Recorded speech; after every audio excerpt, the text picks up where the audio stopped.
This is CGTN. You're watching CGTN. I'm Jeff Moody, live in Beijing. You're watching CGTN. Coming to you from Washington, D.C. You're watching CGTN. Coming to you from my room. I'm members of this. Mark, what can you tell us about events happening there? In politics, This is a pretty picture. Timing of the van. Back over to Beijing. To go after them.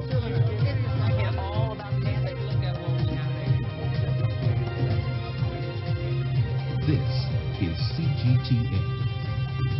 CGTN. See the difference.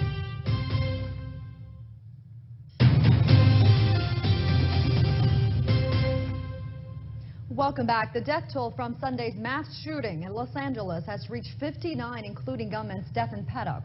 Authorities say Paddock's girlfriend, Marie-Lou Danley, is a person of interest, but have not shared specific details. Hours ago, Danley arrived in the U.S. from the Philippines, where she was traveling at the time of the shooting. CGTN's Mark Fontes tells us more. All quiet in and around the Mandalay Bay Hotel Casino Tuesday evening. A shattered 32nd floor window, the most vivid reminder of the chaos and carnage that befell 22,000 people attending the Route 91 Harvest Country Music Festival 48 hours earlier.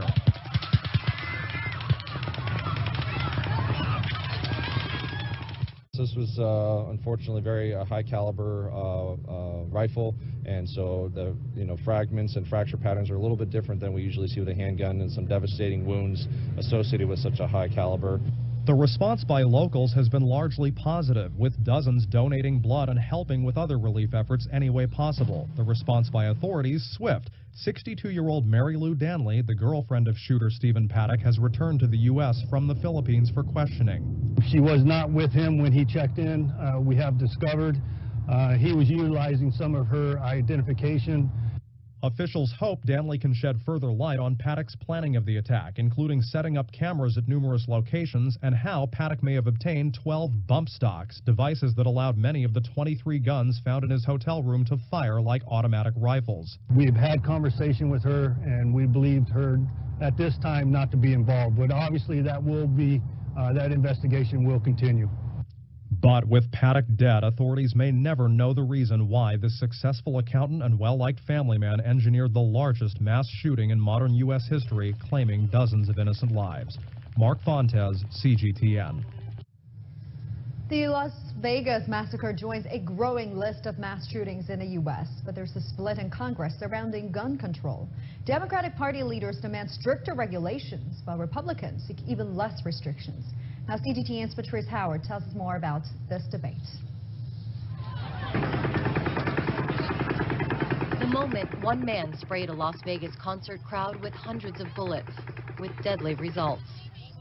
Like many Americans, the gunman Stephen Paddock was able to legally purchase the firearms in his home state, according to authorities. They're investigating exactly which weapons he fired from his hotel window, while the debate on gun rights has only intensified.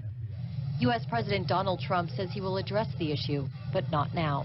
And what happened in Las Vegas is in many ways a miracle. The police department has done such an incredible job, and we'll be talking about gun laws as time goes by. Gun ownership is a divisive issue in the U.S., with laws differing from state to state. Well, the U.S. government reports some 33,000 people are killed by guns in the U.S. every year. And when we see a mass shooting like the one in Las Vegas occur, gun sales tend to spike as people fear tighter controls. Advocates want stricter background checks and limits on certain types of guns, while others argue owning a gun is guaranteed by the Constitution. Yeah, and there's just not sufficient controls here over who can purchase guns, what sort of weapons they can purchase, and it's just tragic. It's really tragic. I think if there's going to be a control, the control has to be on converting single shots to multiple shots. That's the problem. Previous mass shootings in America have challenged several administrations. Barack Obama called his failure to usher in stricter regulations the most frustrating part of his presidency. Members of Congress pushed for a new ban on semi-automatic assault weapons in 2012 after a gunman killed 20 children inside an elementary school in Connecticut. The effort failed. But now the carnage in Las Vegas is forcing lawmakers to tackle the dilemma once again. Enough of the evasions that it's not time yet, that it won't deal with that problem, that the background check proposal wouldn't have stopped the killer in Las Vegas. That argument is absurd. With roughly 300 million guns in America today and no obvious answer to the country's mass shooting phenomena, the debate on gun rights will likely only escalate. Patrice Howard, CGTN, Las Vegas.